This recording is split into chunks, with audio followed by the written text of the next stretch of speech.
Hello everyone, I am Janapati Srinu. Who are watching first time my video, subscribe my channel and share to your friends. AP PG set 2024 exam prepare అయ్యేటువంటి అభ్యర్థులకి ఈ వీడియోలో నేనైతే exam ఎలా prepare అవ్వాలి అంటే ఎలా strategy ఎలా ఉంటుందనే వీడియో గురించి అయితే నేను చేయబోతున్నాను. ఎగ్జామ్ మనకు ఆల్మోస్ట్ 10th జూన్లో ఉంది కాబట్టి ఈరోజు 18th డేట్ అంటే అరౌండ్ 22 డేస్ ఉంది ఎగ్జామ్కి, 22-23 డేస్. ఈ 23 డేస్లో మీరు ఒక పక్కాగా ప్రణాళిక చేసుకుంటే మాత్రం ఖచ్చితంగా మీకైతే సీట్ అయితే సాధించవచ్చు. ఫస్ట్ మీరు చేయవలసింది ఏంటంటే ఎగ్జామ్కి సంబంధించిన సిలబస్ కాపీ ప్రింట్ తీసుకోండి. మీ దగ్గర ఫోన్లో ఉండొచ్చు సిలబస్ కాపీ, కానీ ఎవరైతే ప్రిపేర్ అవుతున్నారో పర్టికులర్ సబ్జెక్ట్ని, ఆ పర్టికులర్ సబ్జెక్ట్ యొక్క సిలబస్ కాపీ తీసుకొని మీ ముందు పెట్టుకోండి. ఇప్పుడు ఏం చేయండి అంటే లాస్ట్ 3 ఇయర్స్వి క్వశ్చన్ పేపర్స్ అన్నీ చూడండి. ఫర్ ఎగ్జాంపుల్ పొలిటికల్ సైన్స్ చదువుతున్నారు, కెమిస్ట్రీ, బాటనీ, జువాలజీ, ఎవరైతే ఏదైతే సబ్జెక్ట్ చదువుతున్నారో లాస్ట్ 3 ఇయర్స్ 2023, 22, 21 ఈ 3 క్వశ్చన్ పేపర్స్వి పక్కాగా క్వశ్చన్స్ మొత్తం క్లారిటీగా చూడండి. చాలామందికి ఒకటి తెలియని విషయం ఏంటంటే అందరూ అనుకుంటారు నాకు సబ్జెక్ట్ ఉంది థియరిటికల్గా, థియరీ సబ్జెక్ట్ ఉంటే నేను ఎమ్మటే క్రాక్ చేయగలుగుతా ఎగ్జామ్ అనేది ఒక భ్రమలో ఉంటారు. కానీ ఎవరైతే కాంపిటేటివ్స్కి ఈ ఎంట్రన్స్ ఎగ్జామ్స్ ఓరియంటేషన్ అనేది ఎంసీక్యూ లెవెల్ వేరే ఉంటుంది, కాన్సెప్ట్ లెవెల్ వేరే ఉంటుంది. ఇప్పుడు నాకు కాన్సెప్ట్ వస్తుందంటే కాన్సెప్ట్ని ఎట్లా అప్లై చేయడం తెలవడమే ఎంసీక్యూస్ అన్నట్టు, మల్టిపుల్ చాయిస్ క్వశ్చన్స్. అంటే నేను అనేది ఏంటంటే అది పెద్ద టఫ్ ఏం కాదు. కాకపోతే ఏంటంటే ఎంసీక్యూస్ చేయాలి అని అంటే ఫస్ట్ సబ్జెక్ట్ కూడా ఉండాలి. సబ్జెక్ట్ ఉంటేనే మనం ఎంసీక్యూస్ చేయగలుగుతాం. ఫస్ట్ మీరు లాస్ట్ 3 ఇయర్స్ క్వశ్చన్ పేపర్స్ చూసినాక మీకు ఒక అవగాహన వస్తుంది సబ్జెక్ట్ మీద. ఈ లాస్ట్ 3 ఇయర్స్ క్వశ్చన్ పేపర్స్ లేకపోతే నేనైతే ఈ వితిన్ 1 to 2 డేస్లో లాస్ట్ 3 ఇయర్స్ క్వశ్చన్ పేపర్స్ అన్నీ మన యూట్యూబ్లో సపరేట్ వీడియో చేసి అక్కడ ఇవ్వడం జరుగుద్ది. మీరు ఎవరన్నా పేపర్స్ లేని వాళ్ళు ఉంటే డౌన్లోడ్ చేసుకొని చూడండి. ఇక మెయిన్ ఏంటంటే చాలామంది అనుకుంటారు క్యాంపస్లో సీట్ వస్తుందా నాకు రాదా అనే భయము ఇదంతా ఉంటుంది. ఈ భయం ఇదంతా పక్కా పెడితే ఫస్ట్ మీ మీద మీకు కాన్ఫిడెన్స్ అనేది ఇంపార్టెంట్. కాన్ఫిడెన్స్ లేకపోతే ఏం చేయలేం, ఎంత చదివినా వేస్ట్. ఫస్ట్ ఇంకా టైం ఉంది, ఇప్పుడు ఏం మునిగిపోలేదు, ఖచ్చితంగా కాన్ఫిడెన్స్ అనేది ఇంపార్టెంట్. మీరు ప్రీవియస్ పేపర్ చదివారు, ఇప్పుడు ప్రీవియస్ పేపర్ చదివిన తర్వాత మీకు సబ్జెక్ట్ మీద అవగాహన వచ్చింది. ఇప్పుడు ఎగ్జామ్లో ఎలా అడుగుతాడంటే బీఎస్సీ లెవెల్, బీఎస్సీ కానీ బీకామ్ కానీ బీఏ ఏవైనా కానీ like degree level, graduation level questions మాత్రమే అడుగుతాడు. అంతేగాని తీసుకుపోయి ఏదో హయ్యర్ లెవెల్ అడగడు. ఆల్రెడీ మీరు ఎవరైతే డిగ్రీలో చదువుకున్నారో ఒక నార్మల్ యావరేజ్ స్టూడెంట్ అయి కూడా ఉండొచ్చు, కానీ డిగ్రీలో చదువుకున్నారో ఎవరైతే అవే సిలబస్ అడుగుతారు. మీరు ఇప్పుడు ఏం చేయాలి, డిగ్రీ బుక్స్ ఉంటాయి కదా, అకాడమీ బుక్స్ ఓపెన్ చేసి సిలబస్ కాపీ ముందు పెట్టుకొని వెనకాల కొన్ని ఎంసీక్యూస్ మల్టిపుల్ చాయిస్ క్వశ్చన్స్ ఉంటాయి. అది ఏ సబ్జెక్ట్ అని respective of the subject follow అవ్వండి. మ్యాక్సిమం డిగ్రీ లెవెల్లో అడుగుతాడు. మీకు ఆల్రెడీ ఒకటి ఏంటంటే క్వశ్చన్ పేపర్ చూసినాక మీ మీద మీకు ఒక కాన్ఫిడెన్స్ అనేది వస్తుంది. ఎట్లా వస్తుంది, ఓహో క్వశ్చన్ అంటే ఇంతేనా, ఈ క్వశ్చన్ ఇలా అడుగుతాడా అనేది మీకు అర్థమైపోతుంది అన్నట్టు, ఏం లేదు అక్కడ. ఇప్పుడు మీరు కాన్సెప్ట్స్ మొత్తం బాగా తరువుగా చదివిన తర్వాత కావాలంటే మీరు ఏం చేయండి అంటే మీ సీనియర్స్ యొక్క సజెషన్ తీసుకోండి.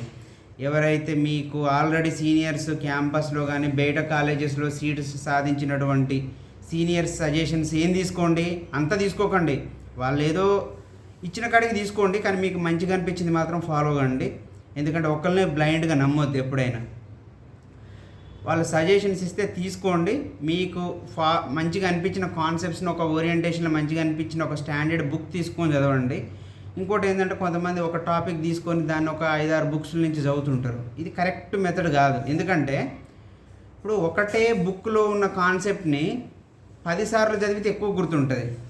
అంతేగాని ఒకటే కాన్సెప్ట్ని 3-4 బుక్లలో చదివితే లాస్ట్కి ఇట్లా అంటే కన్ఫ్యూజన్ స్టేట్లోకి వెళ్ళిపోతాం అన్నట్టు, ఎక్కడి నుంచి చదువుతున్నాం ఏం చదువుతున్నామో అర్థం కాదు. అందుకే మనం ఏం చేయాలంటే ఒకటే కాన్సెప్ట్ తీసుకొని దాన్ని ఒకటే దగ్గర ఎక్కువ సార్లు చదివితే ఓహో ఇది ఈ పేజీలో ఉంది, ఇక్కడ ఉంది, ఇలా ఉంది, ఈ కాన్సెప్ట్ ఇలా అనేది మైండ్లోకి వచ్చేస్తుంది అన్నట్టు.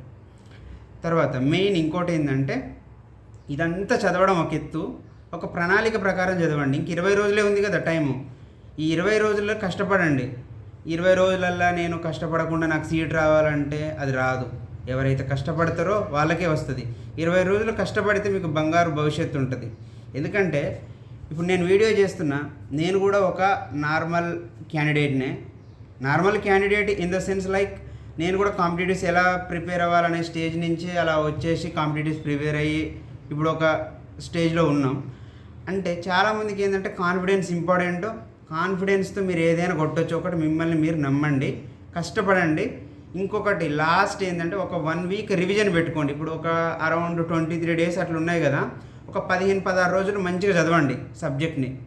చదివిన తర్వాత ఎంసీక్యూస్ ప్రాక్టీస్ చేస్తున్నాడు మధ్యలో. Previous questions almost last 3 years అంటే 300 క్వశ్చన్స్ అయిపోతాయి. ఈ 300 క్వశ్చన్స్తో పాటు మీకు ఆల్మోస్ట్ 300 క్వశ్చన్స్లో సబ్జెక్ట్ చాలా గెయిన్ అయిపోద్ది. ఎందుకంటే 300 క్వశ్చన్స్ అనేవి ర్యాండమ్గా ఉంటాయి. ఒకటే దగ్గర నుంచి సిలబస్ కాపీలు అడగడు అన్నట్టు. ప్రతి ఒక్క టాపిక్ నుంచి ఒక్కొక్కటి అడుగుతుంటాడు కాబట్టి మీకు ఆల్మోస్ట్ చాలా క్వశ్చన్స్ అయిపోతాయి అప్పటికే. ఇవన్నీ క్వశ్చన్స్ని మీకు మైండ్లో ఉంటే ఆల్మోస్ట్ మీకు ఒక కాన్ఫిడెన్స్ కూడా ఇది గెయిన్ అయిపోతుంటుంది. ఇంకేమన్నా మీకు మాక్ టెస్ట్ లాంటివి దొరికితే రాయండి. అది పెద్దగా అంత ఇంపార్టెంట్ అయితే అవసరం లేదు, కానీ ఇదైతే మెయిన్ ఇంపార్టెంట్ అన్నట్టు. ప్రతి ఒక్క కాన్సెప్ట్ని మీరు నేర్చుకొని రివిజన్, లాస్ట్ మెయిన్ స్టెప్ ఏంటంటే రివిజన్ అనేది చాలా ఇంపార్టెంట్. రివిజన్ ఎందుకు ఇంపార్టెంట్ అంటే ఇప్పుడు మీరు ఫస్ట్ ఇలా Day 1 అనుకుందాం. Day 1 18th రోజు ఇలా స్టార్ట్ చేసారు ఫర్ ఎగ్జాంపుల్. ఈరోజు చదివింది ఇంకా నువ్వు అసలే రివిజన్ చేయకపోతే అది గుర్తుండదు. అందుకనే లాస్ట్ 1 వీక్ ముందు రివిజన్ చేయండి. ఇంకోటి మెయిన్ థింగ్ ఏంటంటే మీరు ఒక షార్ట్ నోట్స్ రాసుకోండి. వీలుంటే మ్యాక్సిమం షార్ట్ నోట్స్ రాయడానికి ట్రై చేయండి.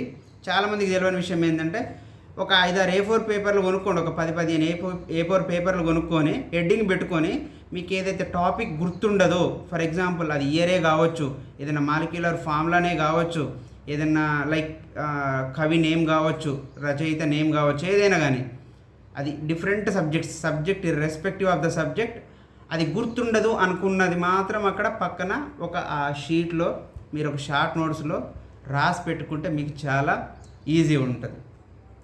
ఇదంతా ఎందుకు చెప్తున్నా అంటే ఫస్ట్ మిమ్మల్ని మీరు బిలీవ్ చేసి ర్యాంక్ కొట్టాలి అనే ఒక కాన్ఫిడెన్స్ మీలో ఉంటే మాత్రం మిమ్మల్ని ఎవరు ఆపలేరు. కష్టపడితేనే విజయం ఉంటుంది. కష్టపడకుండా ఫలితం రావాలంటే ఏది రాదు. దేని గురించి ఎక్కువ ఆలోచించకండి. ఈ ఒక్క 20 days మాత్రం కష్టపడితే కంపల్సరీ విజయం అనేది మీ చేతిలో ఉంటుంది. మీ బంగారు భవిష్యత్తు అనేది పూర్తిగా అసలుకి కంప్లీట్గా చేంజ్ అయిపోద్ది. వన్స్ మీరు క్యాంపస్లో సీట్ సాధించాక మీకు అనిపిస్తుంది అన్నట్టు. క్యాంపస్లో సీట్ సాధిస్తే అక్కడి నుంచి డిఫరెంట్ పీపుల్స్ వస్తుంటారు. అందరి ఐడియాస్ తీసుకొని అండ్ మనం అందరితో ఫ్రెండ్షిప్ చేసినాక మనకే అనిపిస్తుంది అన్నట్టు మన టార్గెట్ అనేది అప్పుడు హై లెవెల్లో ఉంటుంది. ఇప్పుడు మీరు పీజీలో ఉన్నారు, పిహెచ్డీకి వెళ్ళిపోవాలనుకుంటున్నారు, లేదంటే ఏదైనా గవర్నమెంట్ జాబ్ చేయాలనుకుంటున్నారు. అక్కడ ఉన్న ఆ ఎన్విరాన్మెంట్ అనేది మిమ్మల్ని మోటివేట్ చేస్తుంది ఆటోమేటిక్గా. ఎందుకంటే మేము క్యాంపస్లో ఆల్రెడీ 4-5 years 6 years చదివి వచ్చిన వాళ్ళం కాబట్టి మీకు చెప్తున్నాం. ఆ అట్మాస్ఫియర్కి మీరు ఈజీగా అడెక్ట్ అయిపోతారు అన్నట్టు. మీకు చదవాలనే బాగా కోరిక ఉంటుంది. లైఫ్ని కూడా ఎంజాయ్ చేయొచ్చు లైఫ్ని. కష్టపడాలి, చదవాలి, అన్నీ ఉండాలి. లైఫ్ అంటే ఏదో చదవడమే కాదు, ఎంజాయ్ చేయాలి, నెక్స్ట్ చదవాలి, కష్టపడాలి, అంతా పేరెంట్స్తో మధ్యలో ఇంటరాక్షన్. అంతేగాని ఇక నేను ఏదో క్యాంపస్కి వచ్చేసిన నాదేదో చదువు అంటే కాదు. అన్నీ ఉంటాయి లైఫ్ అంటే. మీరైతే కష్టపడండి, ఒకసారి చదవండి, ప్రాక్టీస్ చేయండి, రివిజన్ చేయండి. ఇదైతే మీకు ఉపయోగపడుద్దని అనుకుంటున్నాను. ఇలాంటి మరిన్ని వీడియోస్ కోసం మన ఛానల్ని అయితే సబ్స్క్రైబ్ చేయండి. ఎవరైతే ఏపీ పీజీ సెట్ రాస్తున్నారో వాళ్ళందరికీ నా తరపు నుంచి ఆల్ ది బెస్ట్ చెప్తున్నాను. మళ్ళీ తర్వాత నెక్స్ట్ వీడియోలో మళ్ళీ ఏమైనా అప్డేట్ ఉంటే మళ్ళీ కలుద్దాం. Thank you so much.